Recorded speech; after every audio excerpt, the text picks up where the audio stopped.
The situation in Afghanistan, especially Kabul, extremely fluid even as we speak. Now, President Ashraf Ghani, the outgoing President Ashraf Ghani, he's made a desperate call for peace. Taliban virtually taking over Kabul. Ashraf Ghani has urged Afghan forces to maintain law and order. Ashraf Ghani is now set to hand over power to Ahmed Jalali. This, of course, is an interim agreement. We are told agreeable to both sides. Now, the deputy leader of the Taliban, Mullah is also, we are told, in Kabul to negotiate and oversee the peaceful, as it's being put, peaceful transfer of power from Ashraf Ghani to the Taliban regime. That's the latest that is coming in. Ashraf Ghani now urging people to maintain peace. I want to bring in Sushant Sareen. Sushant Sareen, Ashraf Ghani, when there was some talk that there would be power sharing with the Taliban, Ashraf Ghani unleashed Afghan forces, whatever that may have meant, because Afghan forces just seem to have melted away. But what does Ashraf Ghani's plea for peace at this point of time mean, Sushant Sareen? It really means very little and means virtually nothing. The fact of the matter is that I don't think he refused a power sharing agreement. I think they were quite open to a power sharing agreement. I don't think the Taliban were ready for a power sharing agreement. What the Taliban are saying is we are ready to share power. There's a difference between a power sharing agreement and I am ready to share power. By ready to share power, what the Taliban mean is that I will come, I will impose my rule, and then I will throw some crumbs at, various people. And, somebody can be made the municipal commissioner of some place and I'm sharing power with him. That is what the Taliban idea of sharing power is. They are not going to be, and the fundamental problem is whether it will remain a republic or an emirate. The Taliban were very insistent that it has to become an emirate. So this business of what Ashraf Ghani was saying then and what he is saying now, I think, the fact of the matter is Ashraf Ghani was foisted on Afghanistan by the Americans. His first election and even worse, his second election were, left a lot to be desired. He was not even a popular figure, a non-entity, political non-entity when he was brought in by the Americans and through a sleight of hand installed as president. And Ambassador Sood knows this better than anybody else. But clearly, because they wanted to deny Abdullah a chance at the presidency. So some of what Ashraf Ghani has done is also on the head of the Americans. But the fact of the matter remains that the Taliban were not ready to compromise at all, ever. Stay with me for a moment. Ahmed Jalali. Ahmed Jalali taking over the interim government. Ambassador Sood, what does that mean for somebody who's been a US citizen, for somebody he's acceptable to the Taliban only in the interim? What does this indicate, sir? What does this mean? I think all said and done, it is quite remarkable that he is a US citizen, has been a US citizen since 1987. He was the interior minister for a short while in President Karzai's cabinet in the first 2 years. And then because he didn't want to give up his US citizenship, he decided to go back to the United States. He's more than 80 years old, so he is not a young person. So the fact that the Taliban have found him acceptable, I'm sure the Americans will be quite happy. They will say that, look, he's after all an American citizen. But the fact that the Taliban have found him acceptable is quite intriguing to my way of thinking. He's a Ghilzai Pashtun. He is a Pashtun, but he's a Ghilzai Pashtun, whereas Mullah brother is a Populzai Pashtun and not a Ghilzai. So we will see how that transfer of power takes place, but it is going to be a pretty short-lived interim arrangement as far as I can see. I don't think, because I think what we are going to see is a lot of jockeying for power within the different Taliban groups. The Taliban is no longer, remember, Mullah brother was spent about 8 or 9 years in a Pakistani jail Yes. before he was then brought out. And some people who met him at that time said that he had been completely broken. He couldn't speak coherently or anything like that. I mean, I can quite understand that, because if you've been in a Pakistani jail for 9 years, I guess you may not be in the best of health. So Mullah brother has now been presented as the public face for the Taliban out of Doha, just as Sher Mohammad Stanikzai, who is Yes. probably the other person who's coming with him from Doha to oversee this. Sher Mohammad Stanikzai is an ex-Afghan army officer Yes. who trained in India, in the IMA, Indian way Military back. Academy. Absolutely. So, Bhagat Squad. and so therefore, now these are people who can speak, who can converse, who can speak in English. In fact, Mullah brother, his sister's married to Mullah Omar. So he has that very close family ties with Mullah Omar. Okay. And the late Mullah Omar, obviously. But so this is, then of course you have the Quetta Shura, Mullah The Haibutullah. Haqqani, the Quetta Shura, the Haqqani network. And then you have the Haqqani network. So I'll come to both And then these you aspects. and then you have Mullah Omar's son, Mullah Yaqub, Yes. who is also a deputy leader of the Taliban and who thinks that he is the, he should be the Heir heir. apparent. Yes, sir. He has- But will Pakistan control? Will Pakistan control all of them? Will they, in a way, try and do that? I'll come to that point in just a moment, sir. We have some more information that's coming in from Kabul in a moment, because what we are now being told is President Ashraf Ghani is on his way out. Ali Ahmed Jalali will head this interim government. Jalali, as Ambassador Sood was just pointing out, was former Interior Minister of Afghanistan. He's also served as Afghanistan's ambassador to Germany from 2016 to 18. Of course, since 2008, Ali Ahmed Jalali has been actively participating in high-level meetings on major multilateral global issues involving the United States, Russia, and China. Jalali has also served in the Afghan army. Of course, that was way back in the 1960s, 1961 to 1981. Now, he served both in command, staff, and educational posts. Of course, his final rank in the army was that of a colonel. Now, he's supposed to oversee the peaceful transfer of power. And is this all being orchestrated, as some argue, Sushant Sareen, by the Americans to recognize the Taliban, regime and show it's a peaceful transfer of power? Well, clearly it seems like that because I think that deal has been struck.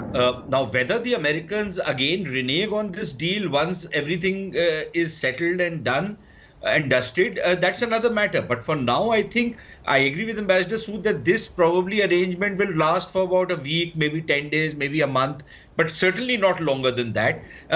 During that time, I think that evacuation process will take place. So all these guys are going to go out, and then the power will be handed over to the Taliban, and the last helicopter will take off with Mr. Jalali on board. And that is when the real Saigon redux will happen. But having said that, I think what is important is what happens subsequently.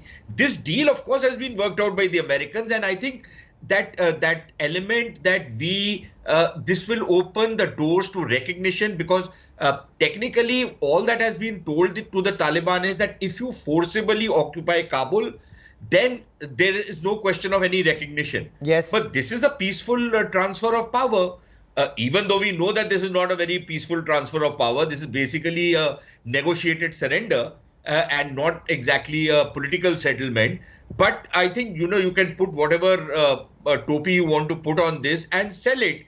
Now, whether the Americans will continue to maintain diplomatic relations or will withdraw for the time being and will be in a wait and watch mode on what the Taliban do, what kind of links they have with terrorist groups, what kind of a system they set in place, and then maybe come back in. I don't know. I can't presume. No, Just because one thing right on now, what Ambassador Sood was saying. yes, The one factor that he did not mention among all the power brokers are the militant commanders. See, within the Taliban, there is the guys who are the political guys who are calling, at least who are the public interface with the rest of the world, and who are giving all these cock and bull stories about how good the Taliban are, how changed they are, how they are going to march in tune with the rest of the world. That is one side of the view. But another bunch of guys are the guys who have been fighting on the ground for the last 20 years. Okay. These are guys who have very deep links with the Al-Qaeda, with the Uyghurs, with the Tajik and Uzbeks, with the Pakistani terrorists. All these guys are, and they've been brothers in arms. So I don't know how the dynamic between the political side and the militant side is going to work. In fact, that's the question I was coming to. Power tussle out there as well. Yes, will that be a power tussle? Will Pakistan be the power broker? Ambassador Sood, since you and Sushant are the best people to tell us about where is Pakistan in all of this. I'll come to India in just a moment. But is Pakistan the power broker, or will Pakistan also ultimately get the short end of the stick here? Well, I think Pakistan will try to be the power broker. Obviously, Pakistani influence is greatest on the Quetta Shura because, Quetta Shura is physically located in Pakistan. Yes. Their control over the people in Doha is a little less because the Doha people have now got used to a comfortable life in the Sheraton in Doha. And, they are now exposed to the world, as it were. And then, as Sushant said, you have the guys who are fighting. And these guys have been expanding the territory under their control, taking over these customs checkpoints to increase their revenue base and so on. So ultimately, these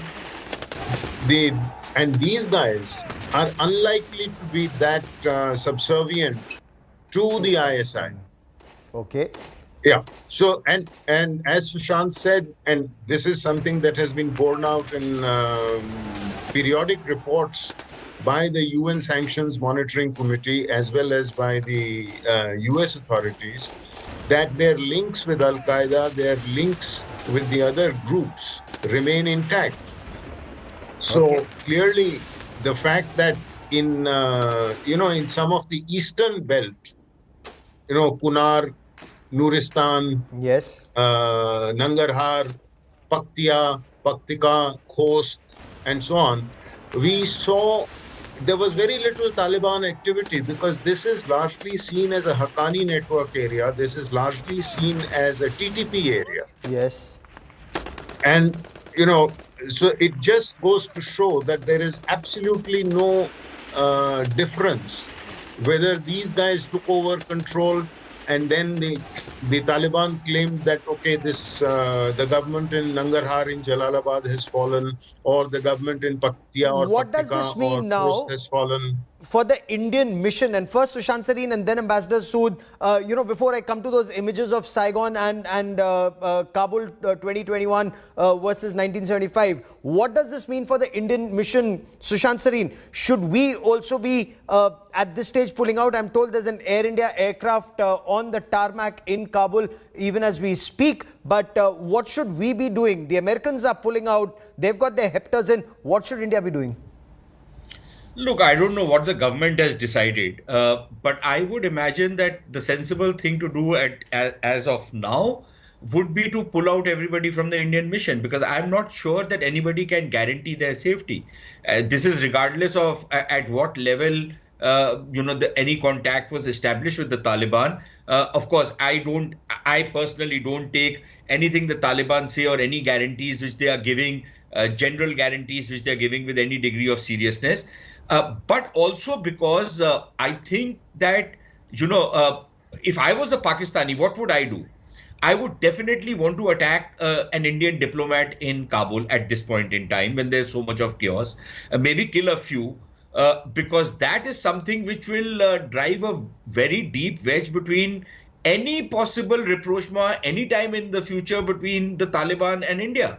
Yes. So clearly, I would want to do that, right? If I was a Pakistani, and Ambassador Sood has served in Pakistan. He's dealt with those characters. I watched them very closely. They are capable of any. If they can kill army children, army public school children in Peshawar. Yeah, so they are capable of falling to any level. Okay, so is that also your advice, Ambassador Sood, that like the Americans are pulling out, like the Brits are pulling out, what should India be doing at this stage? When it comes to our diplomats, our officials, and also our workers, we've got a large number of engineers and other workers.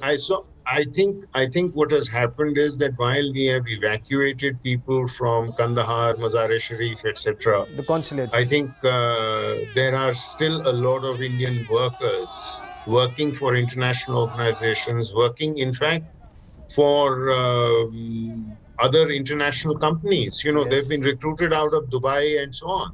Yes. On regular employment. So the first responsibility, obviously, because all commercial activity has come to a halt, I think the first responsibility would be to evacuate them and also any other non-essential staff. So we have a certain security system in place in terms of the ITBP units, and what we can probably do is run the embassy from one single location where people can move in. They can probably sleep there. We had built a very secure embassy, a brand new embassy, which had been, for which the work had begun in 2005. We had laid the foundation stone at that time. Yes. And it is now ready and functional, which means that we just move in the skeletal staff into the embassy, equip it to run a regular kitchen, have the security around it,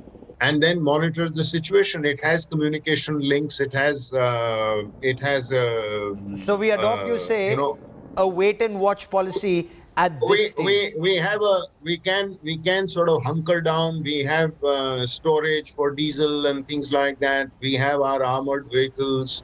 So in that sense, we can wait and watch for a while remaining in touch with people in with the authorities in Delhi.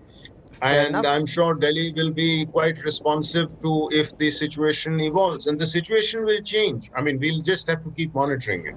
And we will. We'll track the story very closely. Ambassador Sood, Sushant Sareen, I need to slip into a quick break here. For all the latest news and updates, log on to indiatoday.in. You can also download the India Today app. Lots more coming up on the other side. Stay with us.